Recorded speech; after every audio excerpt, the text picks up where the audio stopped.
بسم الله الرحمن الرحيم وحمانت إنه يمد دولة بوتلاند يمد وفتك السعودية دولة إثيوبيا ويسوق شراء شركة دياردها iyo ganacsadayaal Ethiopian ah kuwaas oo hadii Ilaahay ogolaado ka qaadi doona badeecad Puntland geyn doona wadanka Ethiopia sidoo kalena badeecad ka soo qaadi doona Ethiopia halkan keeni doona iyo passenger rakaab ka bilaaban doona Puntland iyo Ethiopia hadii Ilaahay ogolaado waxaan kala saxaan doonaa heshiis joogto ah oo maxaa la dhahaa ay ku diirsan doonaan shacabka reer Puntland iyo Ethiopia diyaaradaas waa cargo iyo rakaab isugu jiraan iyadoo ganacsiga Ethiopia uu bilaaban doono ka dhulka ah hadana waxa bilaamay in hadda si horumarin ka cirka ah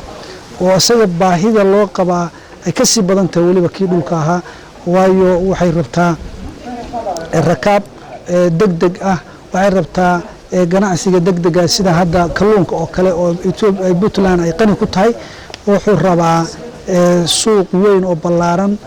Ethiopia waxay inoo sheegeen inay sanadkii rabto 40 milyan oo kiilo oo kalluun ah